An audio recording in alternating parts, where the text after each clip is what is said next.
Ya,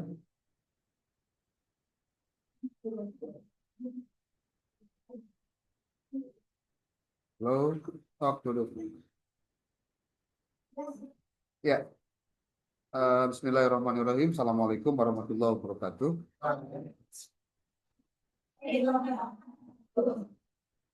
Untuk penampilan kelompok satu, mudah-mudahan jadi contoh buat penampil yang lain, tidak terulang kembali. Waktu kita habis 1 jam lebih tadi, ini untuk memulai kuliah. Nanti kalau Bapak sudah keluar, jam 9, jam 10, lakukan post test. Karena kan HP-nya juga di sini kan. Jadi soal untuk post test pun itu harus beda dengan pretest.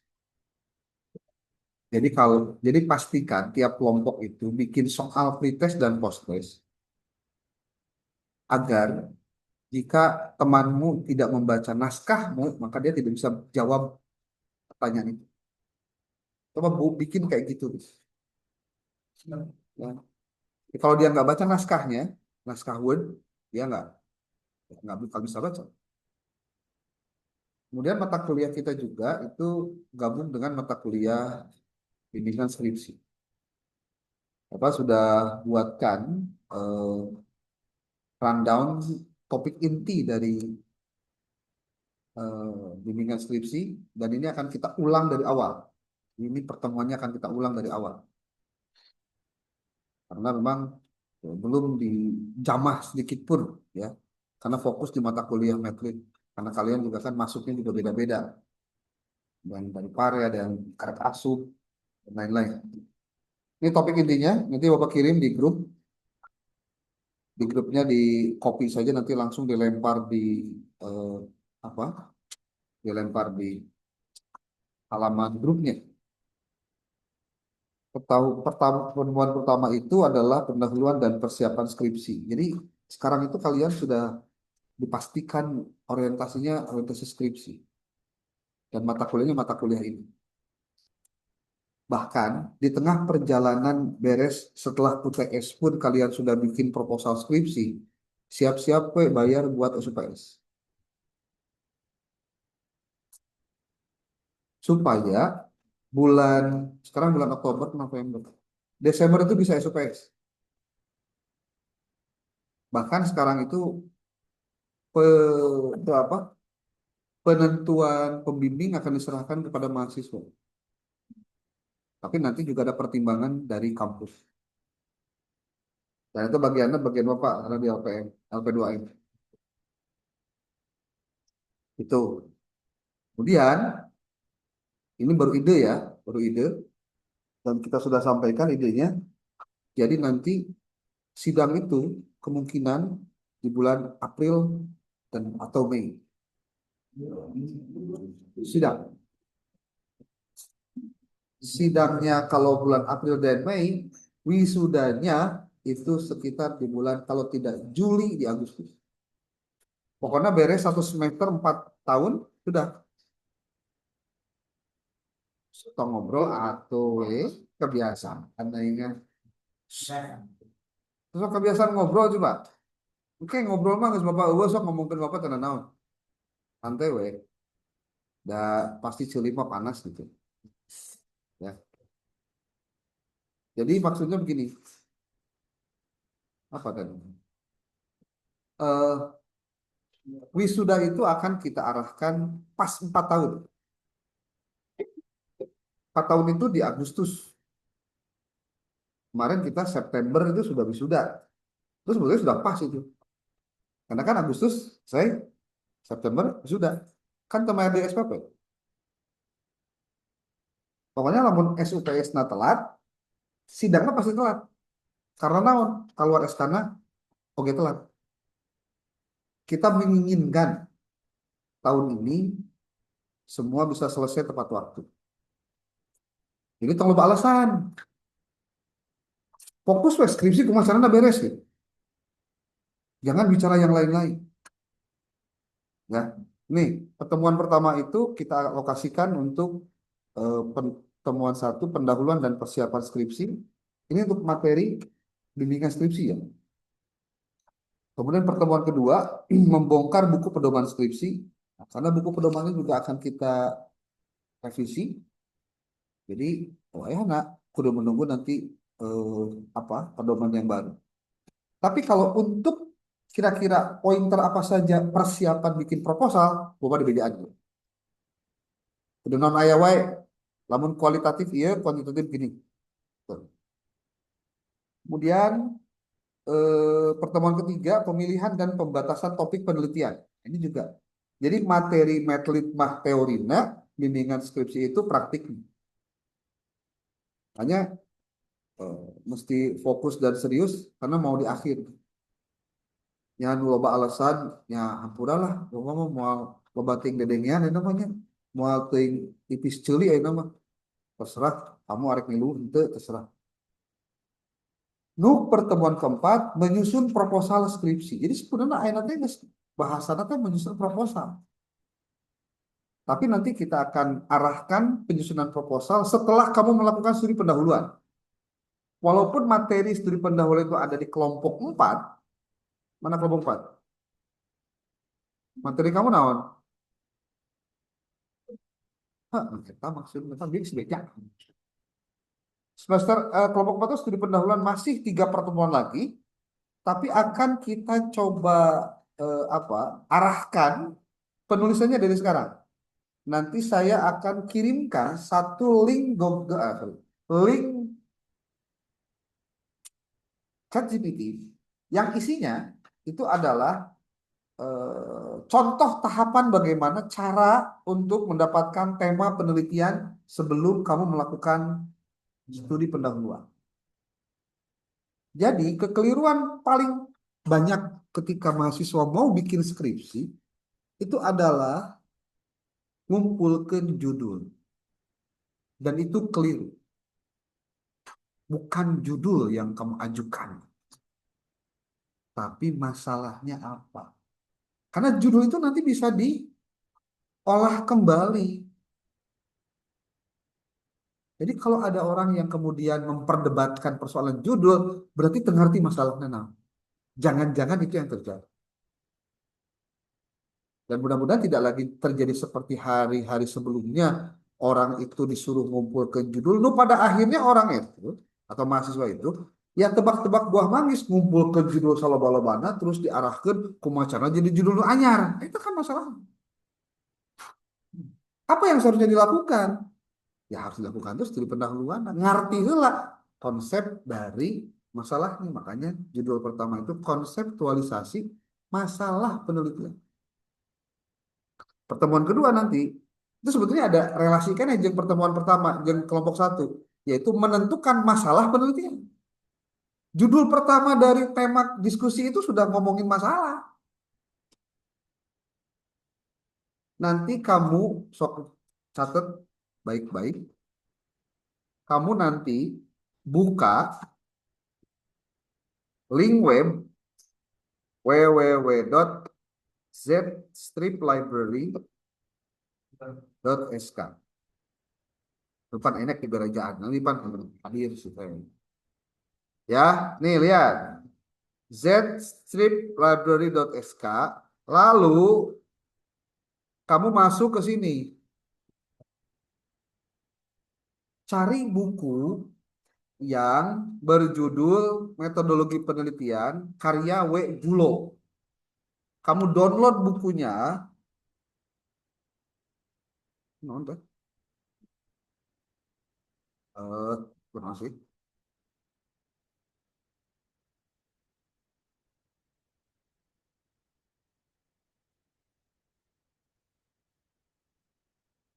Nah, coba lihat baik-baik nih. Kamu tulis Gulo penelitian. Oke, Pak, biasa sok muncul.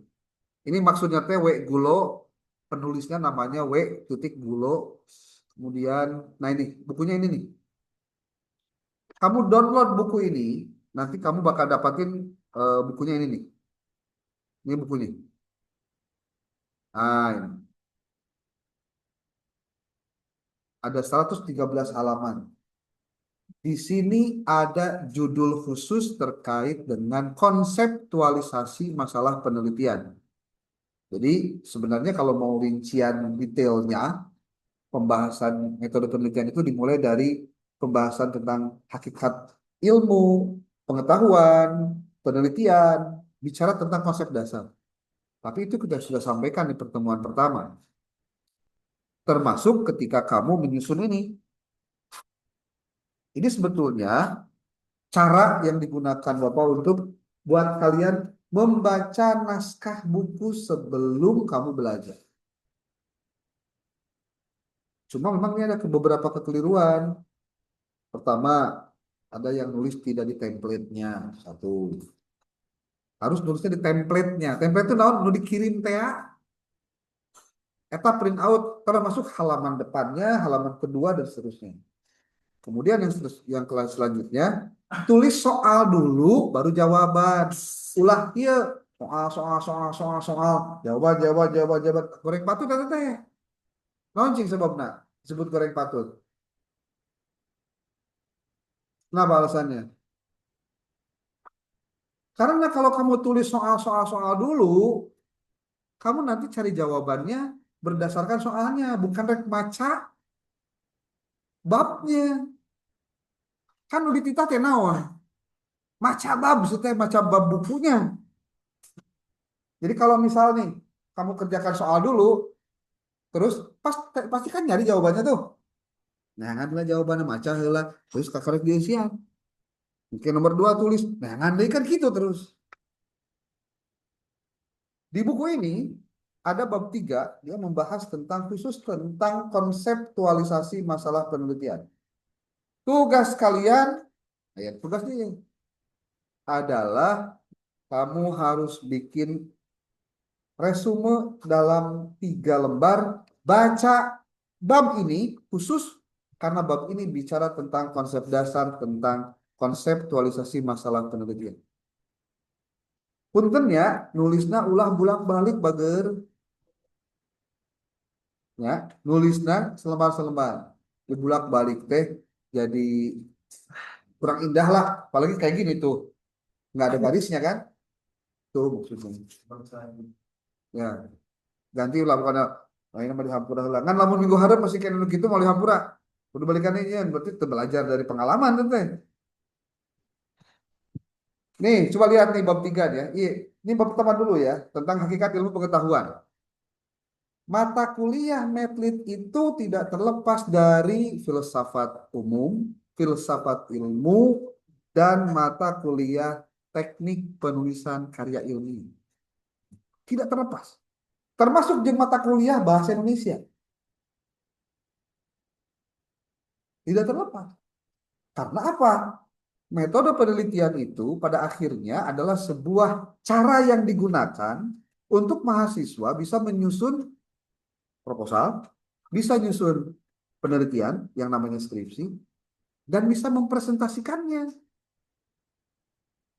Nah, makanya pembahasan pertama di buku ini tentang hakikat ilmu pengetahuan. Di bukunya Muri Yusuf, dia membahas tentang konsep manusia. Siapa itu manusia? Kenapa manusia melakukan penelitian? Kenapa manusia berpengetahuan? Itu konsep-konsep dasar yang perlu dipahami terlebih dahulu sebelum masuk pada pemahaman tentang penelitian itu sendiri. Nah, di sini dijelaskan manusia itu dia punya yang membedakan dengan makhluk lain selain manusia, yaitu akal.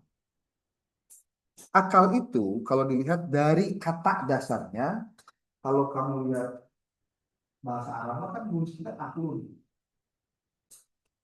Kamu bakal lihat dalam Quran tidak ada satupun kata dalam Al-Quran yang aklun itu dalam bentuk kata benda.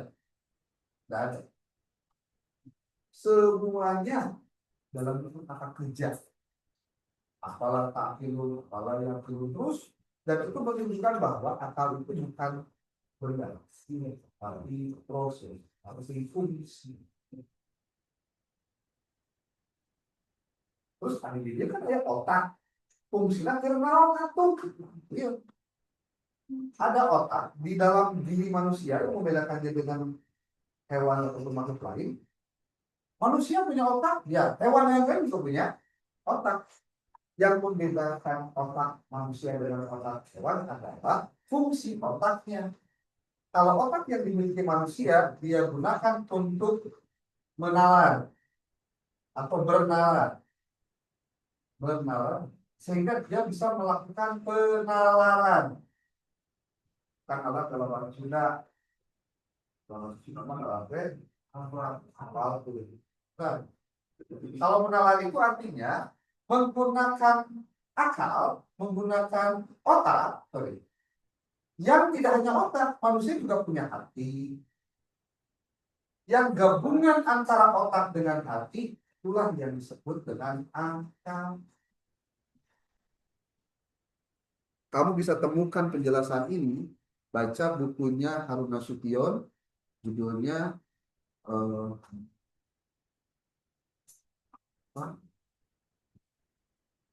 Wahyu dalam pandangan Islam. Akal dan wahyu dalam pandangan Islam. Ada bukunya tipis, warnanya hijau, karangan Harun Nasution. Dia jelaskan bagaimana Islam memandang wahyu dengan akal. Karena dari dulu sering dipertentangkan akal dengan wahyu. Oke, lanjut. Nah, salah satu ciri dari penalaran manusia itu adalah ketika manusia selalu bisa mengambil simpulan. Simpulan. Lain kesimpulan. Simpulan. Cara manusia mengambil simpulan itu, cara bernalarnya juga ada induktif, ada deduktif. Yang induktif kalau kita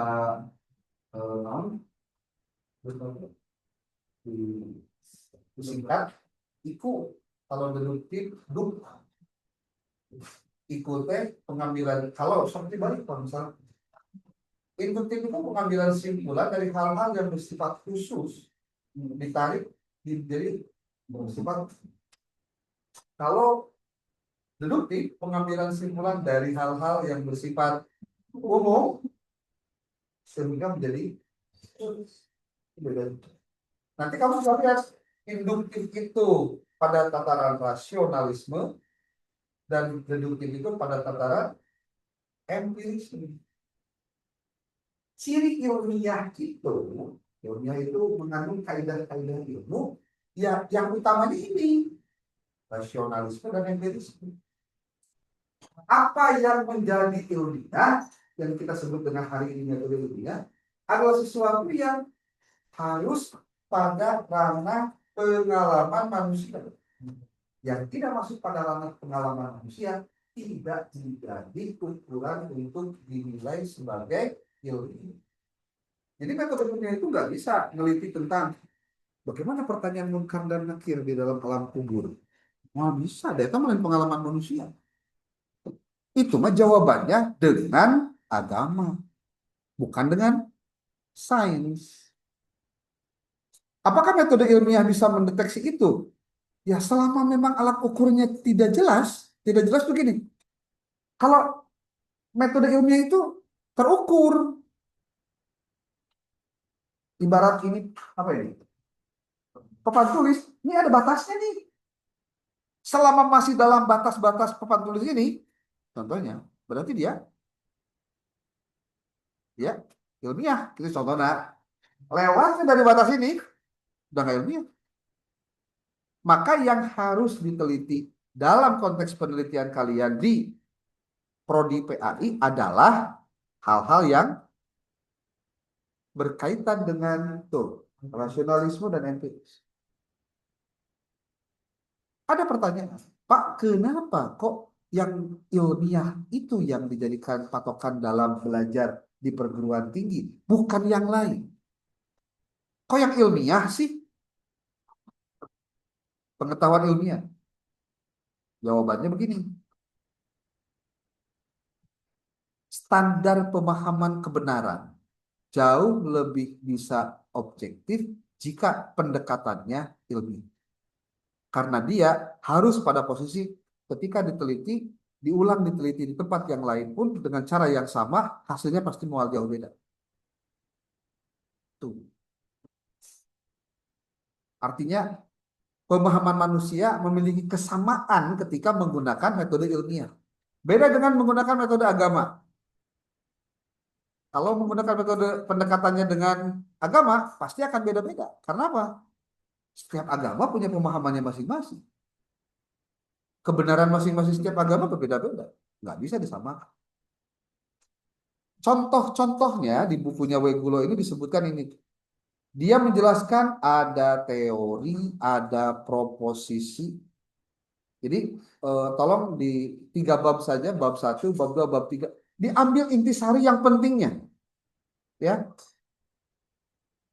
diambil intisari yang pentingnya. Dari 3 bab dulu yang pertama. Jadi kamu cari, oh ini penting, tulis. Ini penting, tulis. Berapa lembar? 3 lembar. Oh, batu Pak. Oh, batu lamun, rekep. Mun ayeuna rada kan tidak. Tapi tulisan anak ulah 16 gitu berada toh. Biasa aja. Tulis tangan ya, tulis tangan. Oke, terus di sini dijelaskan apa yang disebut dengan teori. Ini ada penjelasannya nih. Halo, halo, halo. Di buku ini dijelaskan apa itu teori, apa itu ilmu pengetahuan, apa itu postulat, apa itu konsep, apa itu eh, fungsi-fungsi penelitian disebutkan di sini ada. Ada penjelasan yang menurut Bapak penting nih. Apa itu teori? Bahasa gampangnya teori itu adalah pendapat. Tapi di sini ada penjelasan dari Kerlinger. Dia menulis bahwa a theory is itu salah sebenarnya tulisannya. Of related constructs, the concepts, definitions, and propositions that present a systematic view of phenomena by specific relations among variables, with the purpose of explaining, predicting the phenomena. Teori itu adalah seperangkat bahasanya, a set of ini tuh bahasanya harusnya a set of seperangkat konstruk yang saling berhubungan, definisinya, konsepnya. Dan proposisi. Apa itu proposisi? Nanti penjelasannya ada di bawah.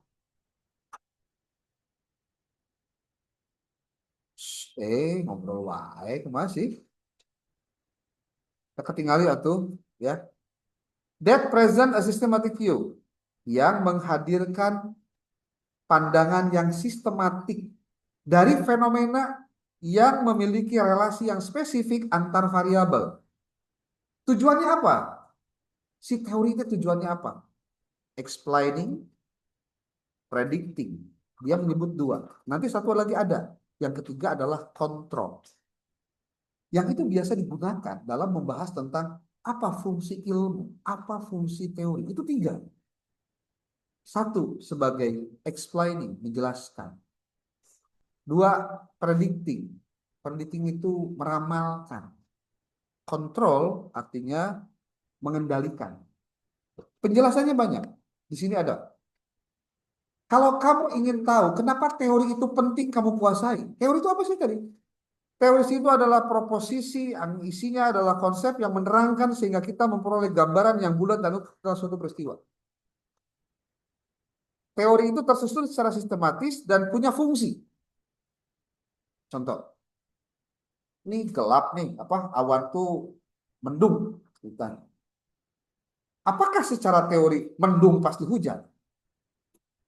Enggak pasti juga. Tapi kecenderungan bakal hujan tinggi. Ingat kecenderungan. Makanya ilmu pengetahuan itu bisa jadi salah. Bisa jadi salah. Kenapa? Karena teori yang dipakai belum tentu bisa menjelaskan fenomena yang ada. Tapi kalau kita memahami teori tertentu, maka kita bisa memahami sebuah fenomena. Contoh, hujan besar. Di satu wilayah, pohon-pohonnya sudah ditebang. Tidak ada drainase. Solokan dipakai buat micin runta. Itu bisa menggambarkan fenomena apa? 1, fenomena hidup jorok. tidak ada pengaturan. Terus lagi bakal besar kemungkinan terjadi bencana alam. Itu mengeksplaining. Prediktingnya apa? Ini kalau banjir, besar kemungkinan orang-orang tuh bakal kena rugi besar. Nah, secara teori kita tahu itu. Kasus yang lain, contoh dalam pendidikan. Kalau ada lembaga pendidikan yang terlalu apa ya, eh, membuat si guru contohnya tertekan karena dia digaji rendah, tapi dikasih pekerjaan beban besar, padahal SPP dari budak gue besar, contohnya. Tapi dampaknya jadi kecil.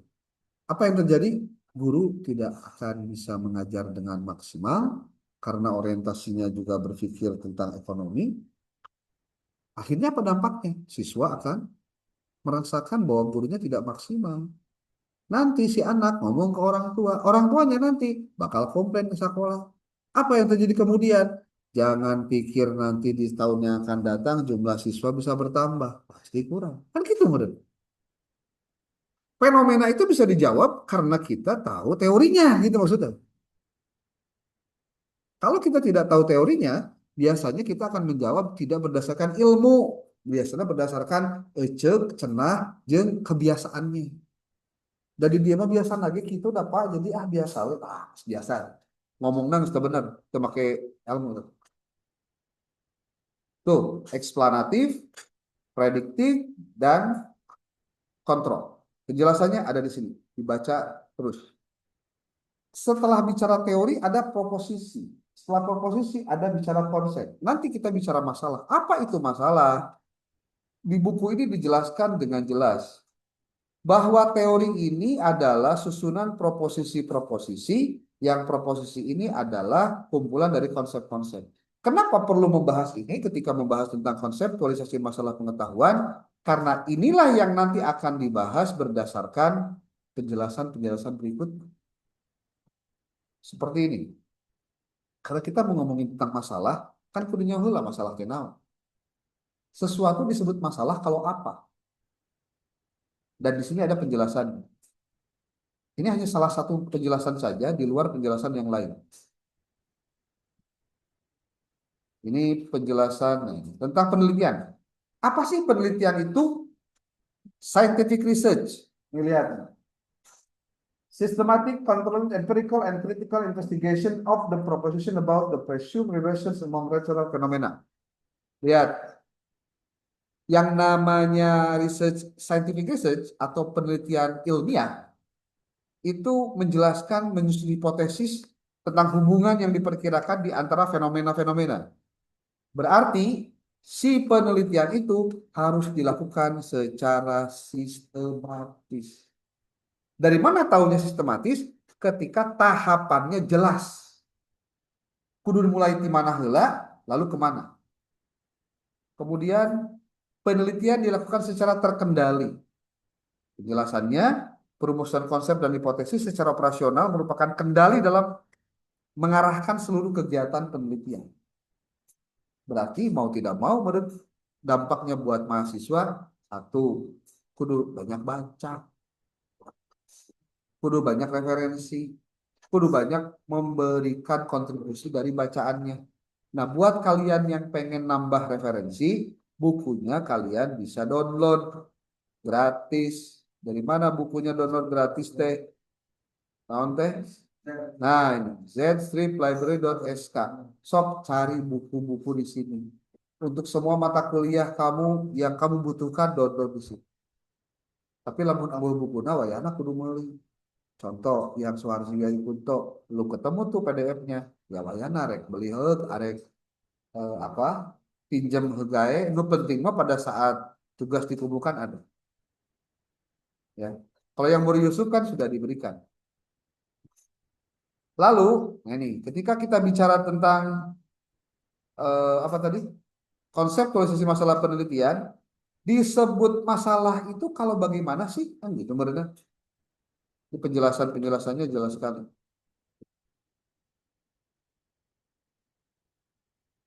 Ada bagian yang kedua, penelitian sebagai proses ilmiah.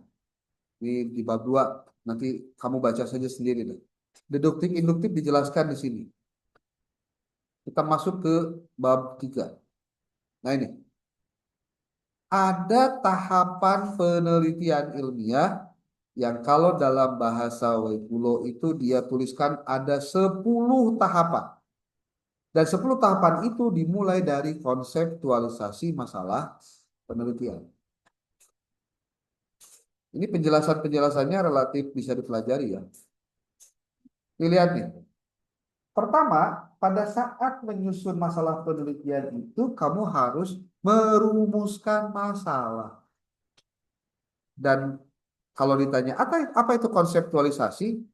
Proses pembentukan konsep dengan bertitik tolak pada gejala-gejala pengamatan. Ingat, gejala-gejala pengamatan. Kalau begitu berarti itu harus melakukan observasi. Observasi itu apa sih? Pengamatan. Kenapa perlu pengamatan? Karena kamu harus memiliki pengetahuan sebelum mengamati. Karena jika pengamatan tidak ditunjang oleh teori dan pengetahuan yang maksimal, jangan-jangan nanti kamu nggak ngerti masalahnya apa. Ulah kieu, produk, kurang kaleuweung yuk. Bari naon Pak? Urang moro gajah. Mun aya gajah, urang poro. Gajah teh nu kumaha Pak? Contoh teu arafaleun gajah teh nu kumaha. Pokoknya gajah teh nu gede we. Apa emang setiap nu gede teh gajah? Lamun enak panggil jeung badak kumaha? Mun panggilna jeung beruang kumaha? Mun panggilna jeung anu gede. Ya banyak lah. Artinya kalau tidak secara spesifik diberikan informasi tentang apa itu masalah, ya bakal keliru lah. Nah, nih, coba bisa lihat sini.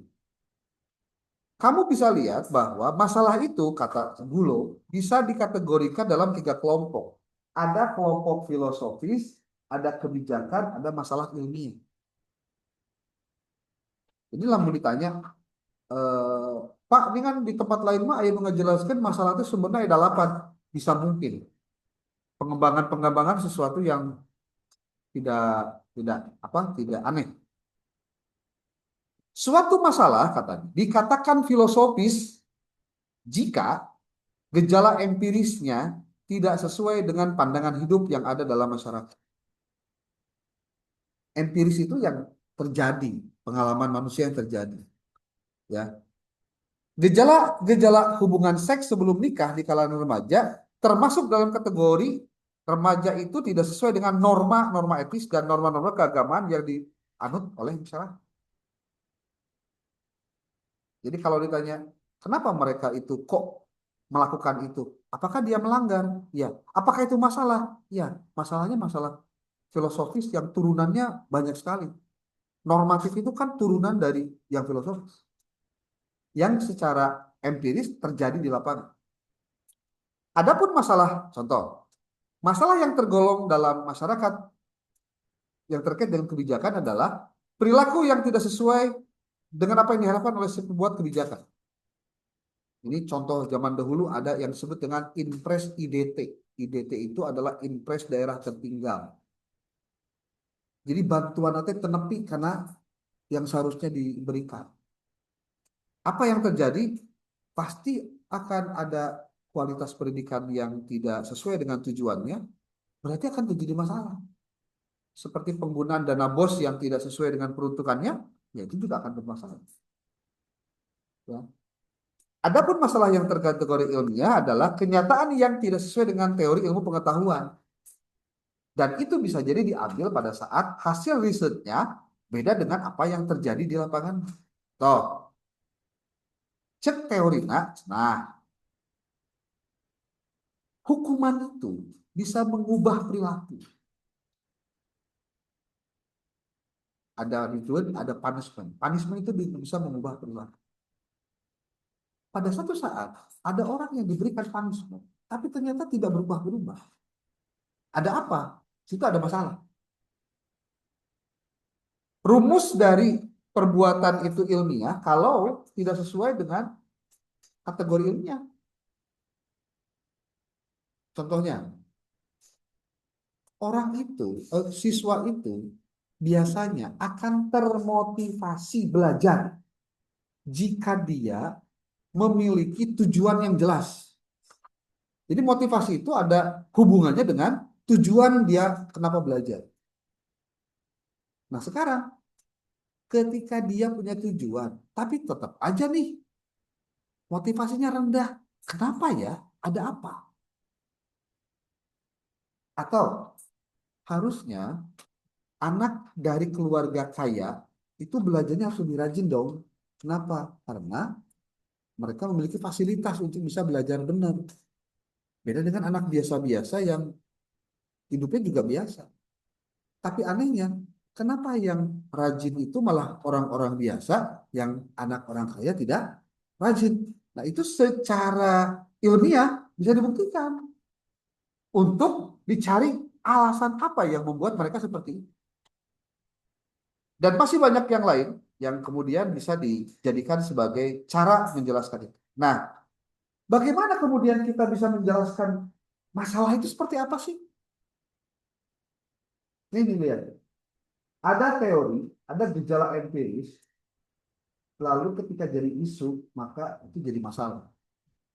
Prinsipnya, orang akan mengerti tentang, itu tuh masalah gini. Ketika apa yang terjadi secara empiris berbeda dengan teori. Makanya suka ada bahasa ini, harus gap penelitian. Apa itu gap? Gap itu kesenjangan. Senjangan itu apa sih?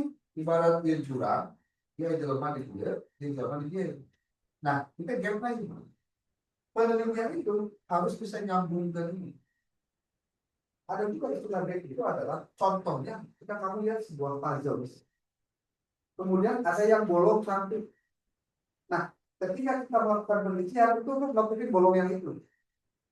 Jadi kalaupun banyak yang sudah melakukan penelitian contoh tentang motivasi belajar, bagaimana caranya supaya penelitian kita itu tidak persis sama dengan yang dilakukan orang lain? Ya berarti harus dicari apa perbedaan antara penelitian yang orang lain lakukan dengan yang akan kita lakukan. Perbedaannya bisa dari berbagai hal. Contoh satu, dari metodenya. Pak, penelitian yang saya baca rata-rata kuantitatif, saya mau kualitatif. Sudah beda tuh. Ketika beda, berarti sudah sedikit banyaknya ada novelty yang bisa diambil. Novelty itu apa? Kebaruan dalam penelitian.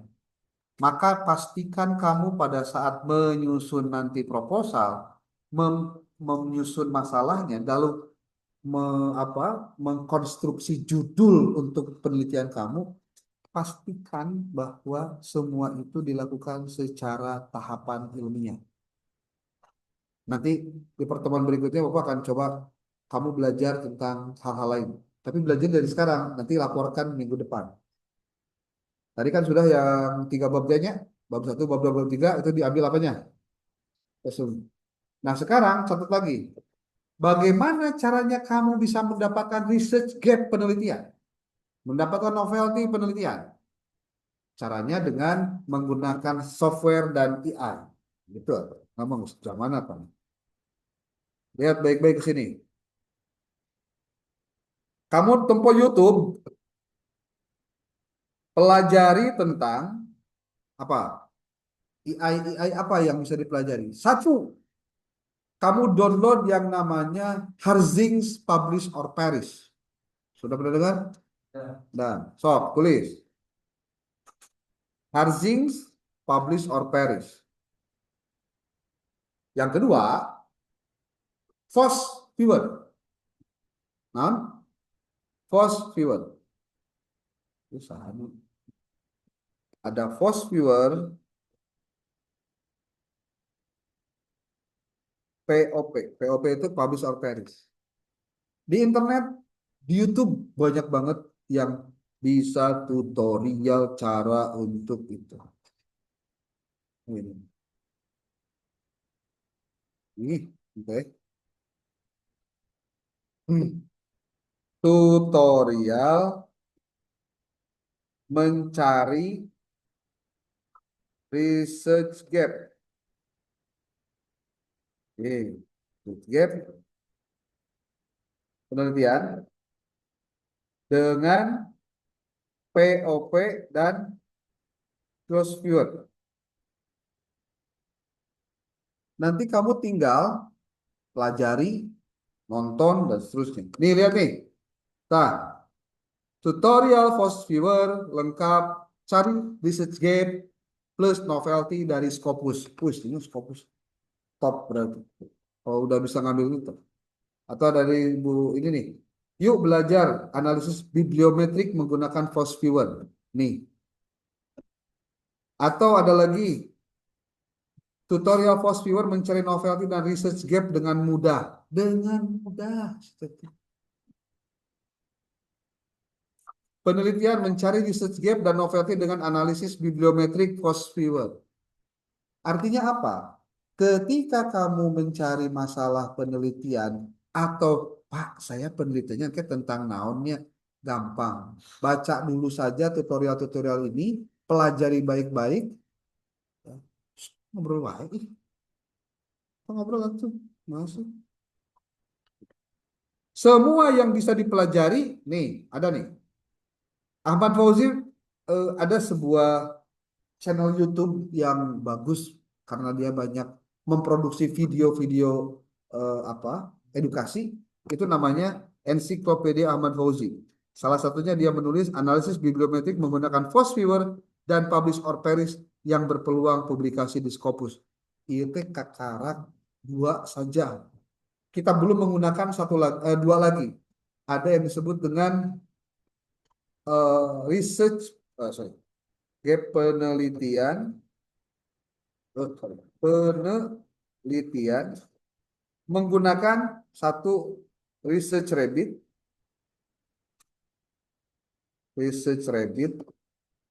noun dan open knowledge map.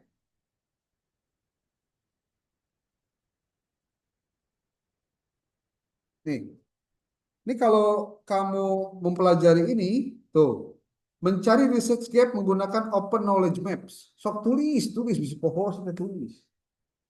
Nah, open knowledge maps, gimana caranya? Kemudian dan ini belum tentu semua orang bisa lakukan. Makanya kalau kamu melakukannya, sesuatu yang berbeda. Jadi nanti kamu harus bisa memaparkan, Bapak terutama, alasan kenapa ngambil judul itu secara ilmiah menggunakan naon tadi, software tadi. Kumaha hasil tina Fast Viewer, nah kumaha hasil tina open knowledge mapnya. Kumaha carana? Kamu baca heula tutorial. Nah, kamu pelajari, kamu dalam simple kok. Tapi Pak saya dengar kumaha carana nyusun judul dan lain-lain. Saya kudu penelitian naon di mana dan lain-lain. Kumaha Pak? KBG nu SIG nu kakarak-karek mah lieu teh. Emang masalahnya mana ngumpul? Henteu lah. KBG sarua lieu. Ngan genahna zaman ayeuna kamu kuliah, kamu disajikan dengan alat bantu yang kamu bisa konsultasi dan ngobrol dengan maksimal. Tapi dengan catatan, semua hasil obrolannya itu adalah cara untuk bagaimana mengarahkan apa yang akan kamu teliti. Contoh. Bapak mah mual alergi ketika harus bicara tentang AI. Tapi masalahnya satu, kadang-kadang mahasiswa nggak ngerti cara menggunakan AI. Sehingga yang terjadi, tolong dong buatkan latar belakang masalah untuk judul skripsi saya berjudul bla bla bla bla bla. Lain gitu carana yang pinter mah. Kumpulkan heula referensinya, ambil dari tiap referensi itu mana yang mau dikutip, gitu loh. Kemudian buat dalam bentuk teknik apa. Nanti kumpulkan pengutipan hasil dari referensi itu, lalu kamu minta ke ChatGPT tolong buatkan struktur latar belakang masalah dengan komposisi A B C D contohnya dengan menggunakan referensi yang saya sampaikan. Jadi dia pakai itu. Ngerti itu? Jadi lain si ChatGPT namun pemilihan sorangan, hasilnya mau maksimal. Kamu pakai ChatGPT gratis itu gitu. Geus mah lemot, error, gratis deh ya. Cek ChatGPT teh. Sudah, mau modal sih. Nih, lihat nih contoh, contoh ya. Contoh ya. Halo bos. Ini mah contoh aja. Nih, lihat. Ini kalau kalau kamu lagi diskusi dengan apapun ya, itu pastikan kamu tuh sebagai orang yang sedang belajar. Jadi kalau dengan ChatGPT ataupun dengan DeepSeek atau Perplexity atau apapun, pastikan kamu bukan hanya menarik manfaat dari apa yang dia sampaikan doang, tapi kamu belajar dari situ. Nih contoh. Saya adalah kamu jelaskan dulu konteksnya. Itu kalau dalam bicara bicara apa? Bicara AI itu dia harus tahu konteks supaya apa? Big data yang dia punya itu enggak dia kasih semaunya dia, tapi dia kasih sesuai keinginan kita.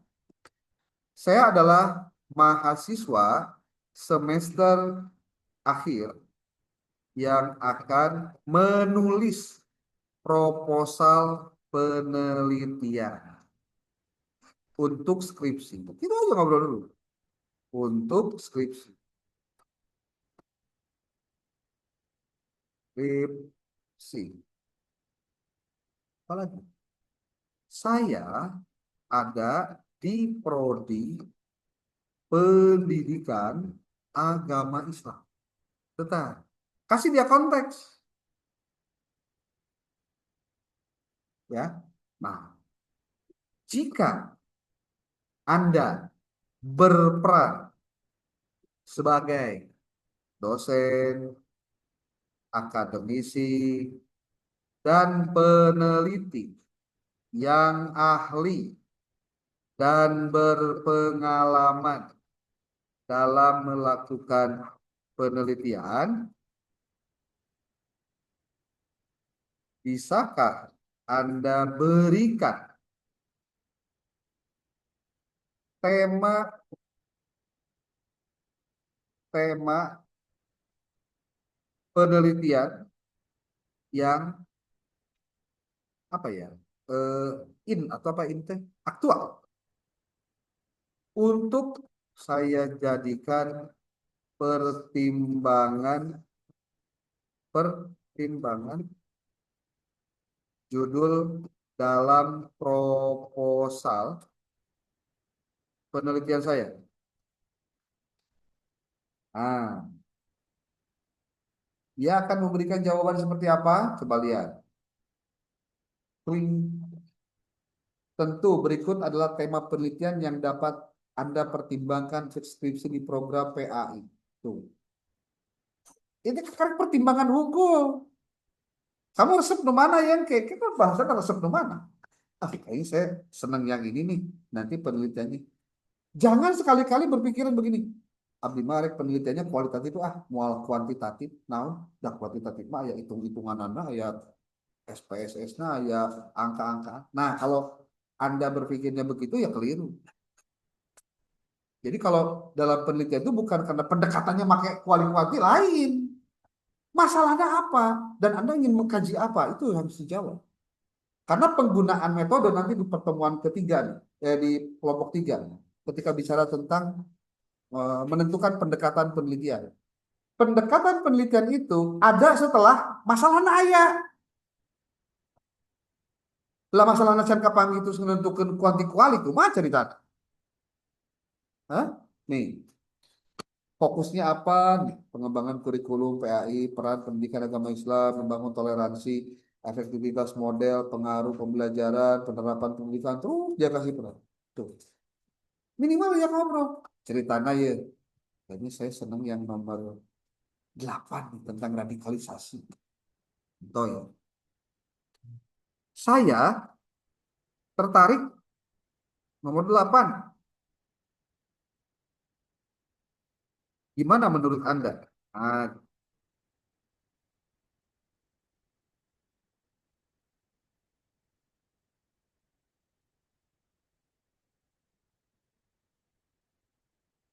hmm, analisis peran guru PAI dalam mengatasi radikalisasi di sekolah. Sementara di daerah Parung Kuda mah relatif tinggi radikal. Ya. Lalu pasti konteks sosial tuh, iya. Nah, tuh dia ngasih tahu. Oh, oh, oh. Nah, si Ieu geus nawarkeun. Jika Anda ingin lebih lanjut merancang proposal penelitian atau menentukan kerangka teoritis yang tepat, saya siap bantu. Bantuan. Kayak lah, atau ngakak itu. Santai, bos. Hmm. Eh, ini kan diarahkan di kualitatif. Sekarang gini, jika jika tema di atas akan dialihkan ke pendekatan kuantitatif, bagaimana rumusan judulnya? Coba.